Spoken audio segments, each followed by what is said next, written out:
Friends 68 BPSC prelims के लिए paid Telegram target batch जो है डेली टारगेट बैच स्टार्ट कर दिया गया है। देखिए इसमें क्या क्या मिलेगा वो समझ लीजिए। डेली टारगेट्स आपको दिए जाएंगे और इसी बैच में जब टारगेट्स ओवरऑल जब सारे खत्म हो जाएंगे उसके बाद इसी बैच में आपका रिवीजन भी स्टार्ट करवाया जाएगा। इसमें आपको 24 आवर्स के लिए टारगेट मिलेंगे जिसको आपको एवरीडे दिया जाएगा और आपको कंप्लीट करना रहेगा। उसके बाद इसी बैच में आपको कहीं कुछ बाहर भटकने की जरूरत नहीं है। इसी बैच में आपको सारे बिहार स्पेशल के पीडीएफ आपको मिल जाएंगे, चाहे वो करंट अफेयर हो या बिहार स्पेशल के हिस्ट्री पॉलिटी ज्योग्राफी, जितने भी पीडीएफ है यहाँ पे आपको प्रोवाइड करवाए जाएंगे टाइम टू टाइम। ऐसा कुछ नहीं है एक बार में इकट्ठे दे दिया जाएगा, धीरे धीरे सब कुछ दिया जाएगा। आपको प्रैक्टिस सेट्स आपको मिलेंगे, ध्यान रखिएगा प्रैक्टिस सेट्स हमारे द्वारा जो वीडियो बनाए जाएंगे उसके भी मिलेंगे आपको। दूसरा, जो अलग अलग कोचिंग संस्थान है लाइक दृष्टि, आस्था, परफेक्शन, इन सब के जैसे जैसे प्रैक्टिस सेट मार्केट में आएंगे 68 के रिगार्डिंग में, वो सारे प्रैक्टिस सेट भी over the period of time यहाँ पे अपलोड किए जाएंगे। तो आपको यहाँ ही सब कुछ ये मिल जाएगा। साथ ही साथ हमारे हैंड रिटन नोट्स जो है हर एक सब्जेक्ट के आपको यहाँ पे दिए जाएंगे, तो जो कि आपको काफी ज्यादा काम करेगा। आपको यहाँ पे हैंड रिटन नोट्स भी सारे हमारे दे दिए जाएंगे। ऑल सब्जेक्ट्स के जो इंपॉर्टेंट पीडीएफ जो कि रहेंगे वो आपको over the period of time धीरे यहाँ आपको मिल जाएगा। करंट अफेयर्स डेली का आपको पिक्चर्स के माध्यम से and important PDF time time पे आपको यहाँ पे दिया जाएगा। तो आपको एक जगह एक बार आ जाने के बाद यहाँ पे आपको हर एक वो चीजें मिल जाएंगी जो आपको प्रीलिम्स के लिए काफी इंपॉर्टेंट है और टाइम टू टाइम आपको यहाँ गाइड भी किया जाएगा। आप अगर जुड़ना चाहते हैं, ये पेड ग्रुप है, आप इस नंबर के ऊपर में व्हाट्सएप पे मैसेज करेंगे और पेमेंट डिटेल जान लेंगे। और ये ग्रुप जो है 25 जिस दिन से नोटिफिकेशन स्टार्ट होगा, फॉर्म भरना स्टार्ट हो जाएगा, 25 तारीख से ये ग्रुप जो है हमारा लाइव हो जाएगा। आपको 25 तारीख से डेली के टारगेट्स मिलने स्टार्ट हो जाएंगे। हेलो फ्रेंड्स, जय हिंद, वेलकम टू मिशन कंपटीशन। मैं राहुल आप सभी का स्वागत करता हूं। परसों 67वीं का रिजल्ट आ गया और कट ऑफ इतना हाई गया है उसका तो मतलब कोई जवाब नहीं है। हिस्ट्री में बीपीएससी के आज तक के सबसे हाईएस्ट कट ऑफ, इवन मैं बोलूँगा पीसीएस के हिस्ट्री में भी, मतलब जो स्टेट पीसीएस होते हैं शायद उनमें भी इतना हाईएस्ट कट ऑफ नहीं गया होगा। करेक्ट जरूर मुझे कीजिएगा, अगर मैं गलत हूँ तो कमेंट करके जरूर बताइएगा। किसी अदर स्टेट पीसीएस में इससे भी ज़्यादा कट ऑफ गया हो तो परसेंटेज के हिसाब से निकाले लगभग 76 साढ़े 76% के आसपास कट ऑफ गया। मतलब आप 76 साढ़े 76% के आसपास सही जब करोगे क्वेश्चंस, यानी 150 में से जो परसेंटेज बन रहा है, तब जाके आपका इसमें कट ऑफ में लिस्ट में नाम आता। खैर, जैसे कि बातें थी, एक बात की तो दाद देनी पड़ेगी। अब आयोग ने बोला था कि जैसे ही 67वीं का रिजल्ट आ जाएगा हम लोग 68वीं का नोटिफिकेशन और उसके बारे में विज्ञापन हम लोग जारी कर देंगे। तो 25 तारीख से यानी 25 नवंबर से फॉर्म भराना स्टार्ट हो जाएगा, 20 दिसंबर तक फॉर्म भरा जाएगा 68वीं का। कल विज्ञापन जारी कर दिया गया है इसका। और इसमें देखिए दो बहुत मेजर चेंजेस हैं, बहुत मेजर चेंजेस इसमें किए गए हैं जो आपको समझना काफ़ी ज़्यादा ज़रूरी है। पहले ये समझिए 281 पोस्ट के लिए किया गया है एंड इसमें एज रिलैक्सेशन कुछ नहीं दिया गया है। जो प्रीवियस 67वीं में जैसा जो एज का क्राइटेरिया था, जो भी बार्स थे वहीं सेट किए गए अगेन। लेकिन इसमें जो चेंजेस किए गए हैं, दो मेजर चेंजेस है। सबसे बड़ा चेंजेस जिसके बारे में सब लोग बात कर रहा है, सब लोग की नेगेटिव मार्किंग ऐड कर दिया गया है। सभी लोग इसके बारे में बात कर रहे हैं, है ना। इसके बारे में भी बात करेंगे, समझना जरूरी है। नेगेटिव मार्किंग का खेल आपको समझना पड़ेगा, नहीं तो मतलब फंस जाइएगा। दूसरा चीज है कि इसमें जो अध्यक्ष महोदय जैसे ही अतुल प्रसाद जी अध्यक्ष बने थे, ये एक चीज पे ना एकदम तुल गए थे, जिस वजह से काफी ज्यादा हो हल्ला हुआ। इवन सीएम साहब को, नीतीश कुमार जी को, सीएम को इसमें हस्तक्षेप करना पड़ा, फिर डेट आगे बढ़ा और चीजें फिर वापस लेनी पड़ी। किस चीज पर अड़ गए थे कि भाई हम 2 पाली में एग्जाम करवाएंगे और नॉर्मलाइजेशन करेंगे, है ना, नॉर्मलाइजेशन करेंगे मार्क्स का। तो अब जो है नोटिफिकेशन में ये ऐड कर दिया गया, इन्होंने सीधा सीधा नोटिफिकेशन में ये ऐड ही कर दिया है कि अब कोई हो हल्ला होगा ही नहीं।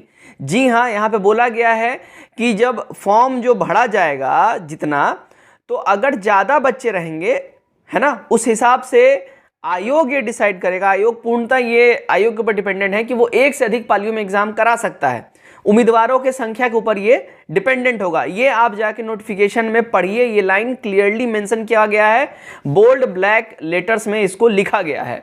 दूसरा जो नोटिफिकेशन वाली में जो बात है, नेगेटिव मार्किंग का यहाँ पे बात किया गया है। नेगेटिव मार्किंग बोला गया है कि मतलब अब जो है नेगेटिव मार्किंग रहेगा, तो इसमें जो चीज़ उठ के आया था ना, 50 क्वेश्चन के लिए एक्स्ट्रा मार्क्स मिलेगा, उसी में से नेगेटिव मार्किंग रहेगी।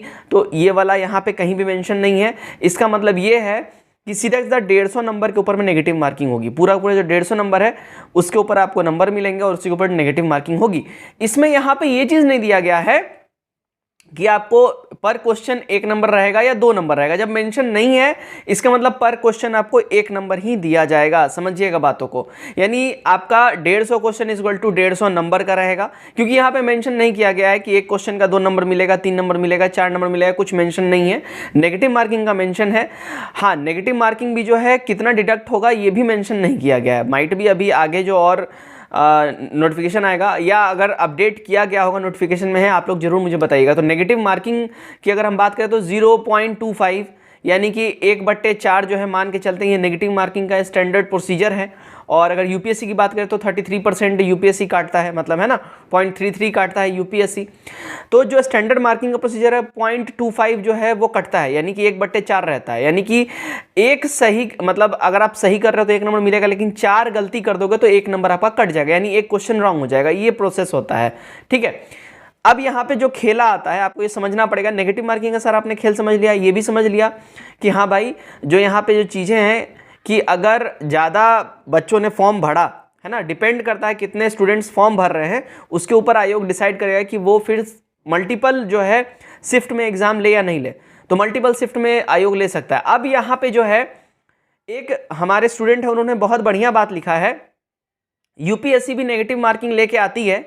और यूपीएससी में भी मतलब उन्होंने बोला मैं 3 बार यूपीएससी का एग्जाम दिया हूँ, एक बारी मेरा 76 आया, दूसरी बारी 82 था, तीसरी बारी 93 आया है ना। और उन्होंने बोला कि मैं 2 बारी सिलेक्ट हुआ हूँ, मैं मेंस लिखा हूँ, लेकिन इस बार जो है मैं आपको यहाँ पे लगा दूंगा, मैं उनका स्क्रीनशॉट कमेंट का देख लीजिएगा।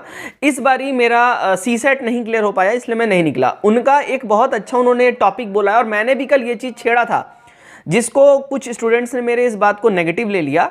मैंने कल एक बात बोला था अपने वीडियो में कि देखिए अगर लूसेंट और क्राउन पढ़ के ही अगर बच्चे प्री निकालने लगेंगे तो आयोग को क्वालिटी बच्चे नहीं मिलेंगे। मेरे ये कहने का मतलब था, मैं ये बिल्कुल नहीं कह रहा हूँ कि जो लूसेंट पढ़ रहे हैं वो मतलब गलत हैं या वो किसी काम के नहीं है, ऐसा कुछ भी नहीं है। देखिए पढ़ वो भी रहे हैं, जितना मेहनत एक पीसीएस वाला बच्चा कर रहा है, लूसेंट पढ़ने में भी जो बच्चा है वनडे एग्जाम वाला वो भी उतना एफर्ट लगा रहा है। लेकिन यहाँ पे वनडे एग्जाम नहीं है ना, ये आपको समझना पड़ेगा। यहाँ पे आपको क्वालिटी देना पड़ेगा, मेंस में आपको कंटेंट लिखना पड़ेगा। तो अगर कोई बच्चा सिर्फ लूसेंट पढ़ रहा है, सिर्फ स्पीडी पढ़ रहा है और वो बच्चे पीटी निकाल रहे हैं, तो कहीं ना कहीं जो ऑफिशियल एक तरीके से बोलते हैं ऑथेंटिक जो पीसीएस वाले बच्चे हैं, यूपीएससी वाले बच्चे, वो तो छट गए।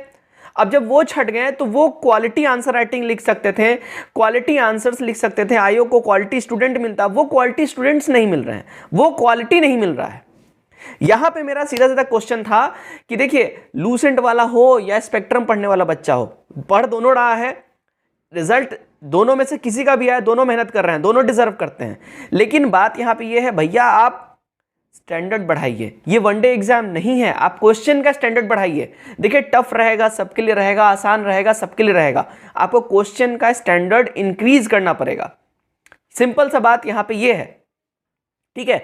जैसे ही क्वेश्चन का स्टैंडर्ड इंक्रीज हो जाएगा तो कहीं ना कहीं बच्चों को यह समझ में आएगा, या जो भी हैं, जो जेन्युइन बच्चे हैं, जो प्रॉपर पीसीएस के लिए तैयारी कर रहे हैं, जो ड्रीम देख रहे हैं कि मुझे अधिकारी बनना है, कर्मचारी नहीं बनना है। देखिए एक आयोग में क्या फर्क होता है, अब बिहार एसएससी है, बिहार एसएससी वो कर्मचारी बना रहा है, बीपीएससी आपको अधिकारी बनाएगा। तो अधिकारी लायक क्वेश्चन भी तो पूछिए, अधिकारी लायक आप क्वेश्चन पेपर का क्वालिटी तो बनाइए।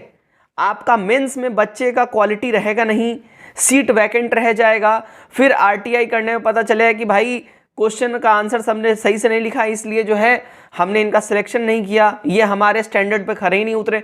तो भाई आप पीटी में ये स्टैंडर्ड डालिए ना, अच्छा सा क्वेश्चन का लेवल आप बहुत बेसिक से डाल रहे हो। वाकई में जो लूसेंट पढ़ रखा अच्छे से, अगर हमने नहीं पढ़ा है या हमारा 1 नंबर से छूटा है, देखिए दर्द है, मेरे अंदर भी है, इंसान हूं मैं, ऐसा नहीं है, मैं ये नहीं बोलूंगा कि मैं संत महात्मा हूं मुझे दर्द नहीं है मुझे भी दर्द, 1 नंबर से मेरा छूटा है। लेकिन अगर किसी ने लूसेंट पढ़ा है, मैंने नहीं पढ़ा, अगर मैंने उससे कम पढ़ा है तो मेरी गलती है, सीधी सी बात है।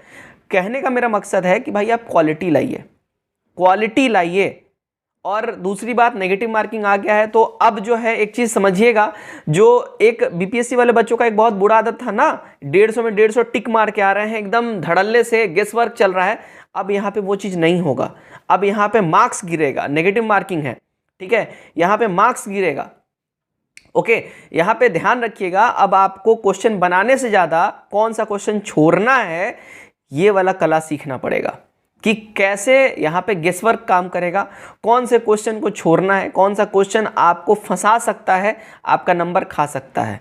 और यहाँ पे क्वेश्चन और यहाँ पे जो है और भी ज़्यादा कट ऑफ इसलिए गिर जाएगा। देखिए यहाँ पे 2 फैक्टर काम करेंगे, एक तो ई ऑप्शन अभी भी है, हटाया नहीं गया है, आयोग के लिए वो ब्रह्मास्त्र है। जैसे इस बारी 8 क्वेश्चन पे सवाल या निशान उठे थे, अगर ऑप्शन ई नहीं होता अभी तक ये कोर्ट में चल रहा होता और ये 67वीं का रिजल्ट भी नहीं आता, पेंडिंग रहता ही है। अगर ऑप्शन ई नहीं होता तो ऑप्शन ई ने सिर्फ इन लोगों को बचा लिया है, सिर्फ ऑप्शन ई बार बार आयोग को बचा रहा है। 8 क्वेश्चन, सोचो 8 क्वेश्चन गलत था आयोग का, उसको दोबारा से इन्होंने पब्लिश किया।